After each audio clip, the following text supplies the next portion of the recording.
In this segment, we'll be taking a look at Manifest Destiny, how America expanded across this continent from the Atlantic Ocean all the way to the Pacific Ocean, and the war that was part of that expansion.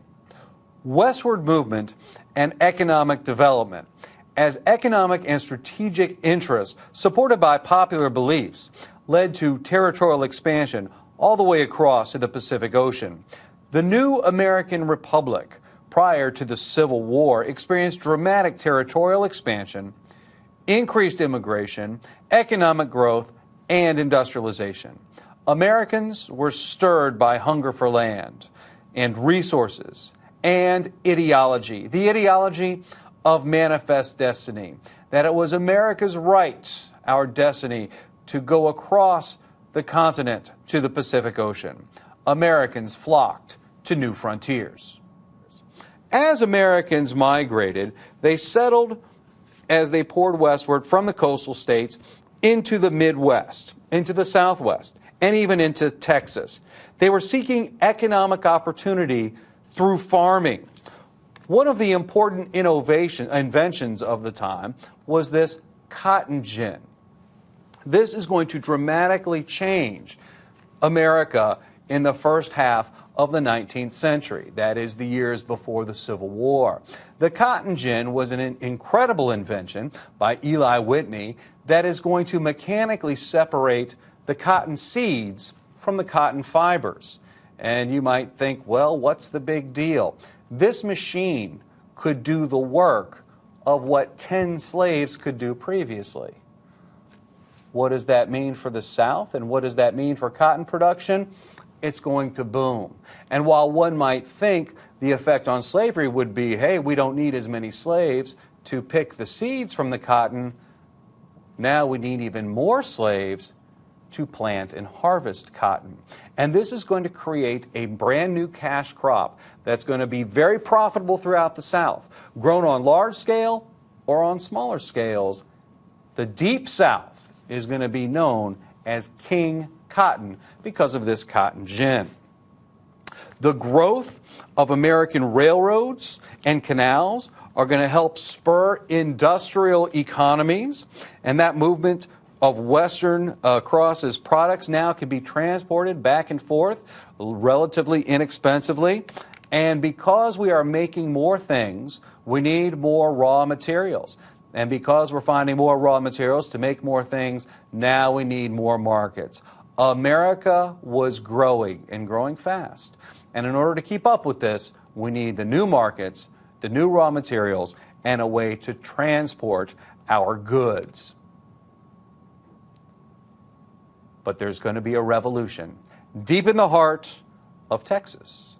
Texas did not belong to the United States. Texas was part of Mexico.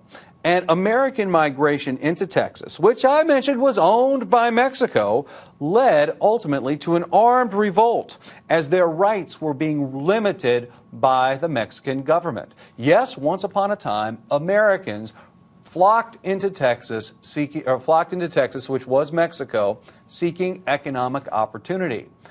Mexico originally invited them. Hey, we need people to populate this area. Hey, we need farmers up here. But eventually they said, this is enough Americans in our territory. We don't want any more. And when Mexico attempted to close off the borders, it didn't work. Americans kept coming in. Mexico began changing their laws, which hurt these American settlers in Mexico. And that's when the armed revolt occurred. Independence was achieved in 1836. The most famous battle for the Texas Revolution was at the Alamo. Perhaps you've heard of the Alamo. Great movies and stories and myths have come down through the ages. Ultimately, almost everybody was murdered, killed, annihilated at the Alamo as they fought literally to the last man against a vastly superior Mexican force. So why do we celebrate the Alamo as a great defeat? It inspired the Texans. It inspired them to fight even harder under the phrase, remember the Alamo. They won their independence. But just because they were independent and dominated by Americans didn't mean they're going to be part of the United States of America. Texas won its independence in 1836 and immediately asked the United States to be annexed. However, it was not until 1845 that the United States government annexed Texas, allowing it to be part of the United States. The order itself was signed by President Tyler. However, it was the election of James K. Polk that truly prompted the action of annexation. Oregon and the acquisition of Oregon is going to be a little bit tricky. Please remember that the United States had been sharing Oregon with Great Britain since the end of the War of 1812. We were kind of tired of sharing. President James K. Polk wanted this territory. He wanted to not have to share it. He wanted it all for the United States. It seemed to President Polk, as an expansionist, that this was the way to do it. Well, President Polk let the British know that his American people were chanting this phrase, 54-40 or fight. That meant that the United States, these settlers, demanded the entire Oregon Territory with nothing left for the British. James K. Polk did not really want to go to war with Great Britain, but he knew he had to do something. When the British said, hey, we don't really want to fight now, James K. Polk said, you know what, I don't really want to fight either, but these people, I don't know. We're a democracy here. They want to fight. They want this territory. And the British said, how about this? Let's compromise.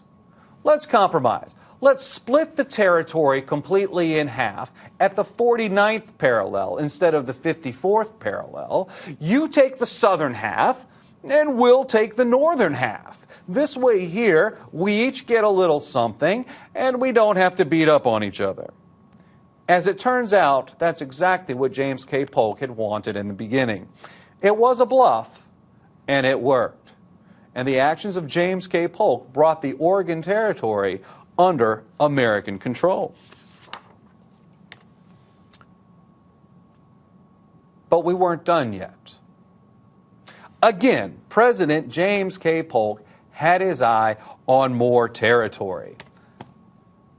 There was a great opportunity to gain territory and to complete Manifest Destiny to the Pacific Ocean.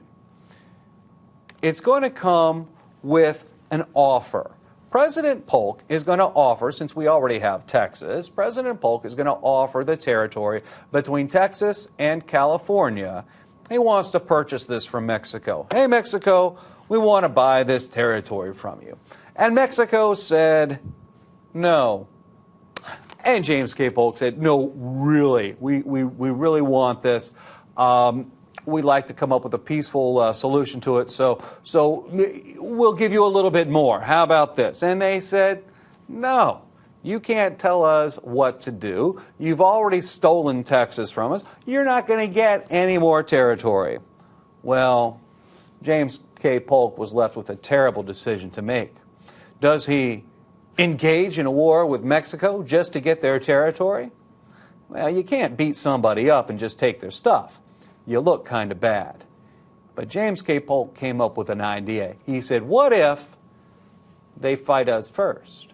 If they shoot at us first, and then we declare war, we can beat them up and take their stuff, and we don't look quite so bad. And that's what he did. James K. Polk agitated Mexico. He sent troops dangerously close into their territory. In fact, Mexico believed that American troops were in their territory, and they attacked us in Texas across the Rio Grande River. With American blood spilled on American soil, Congress was left with no choice. War was declared against Mexico, and it was a remarkably one-sided affair. Victory with the Mexican War brought the acquisition to a vast territory from modern-day New Mexico all the way out to California. This is called the Mexican Cession. That is to say, that's what they gave to us, and it was granted to the United States in the Treaty of Guadalupe Hidalgo. Perhaps it was the greatest land grab that the United States had made since the Louisiana Purchase. Americans were the winners. The Native Americans, or First Americans, were going to be the losers. During this period of Western migration, the Native Americans were forced out. The American Indians were repeatedly defeated in battle, in conflicts. Settlers and soldiers forcibly moved them from their ancestral homelands. They were marched far away from their homes and were confined to reservations in the West.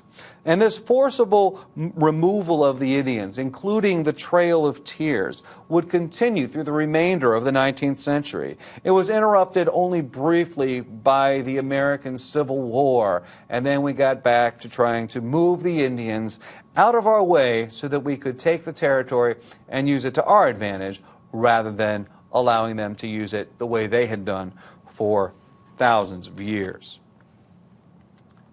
When we take a look at the American territorial acquisitions from the birth of our nation in 1783, when we were formally granted independence, we gained Louisiana, we gained Florida, we gained Oregon, we gained Texas, we gained the Mexican Cession. In 1853, we purchased that little piece of land called the Gadsden Purchase. America becomes complete. The continental United States is complete by 1853. This was the essence of Manifest Destiny. That belief that the United States should expand westward from the Atlantic all the way across to the Pacific. America was destined for greatness, and we seized the opportunity. By purchase, or by force, or by trickery, we achieved our goal.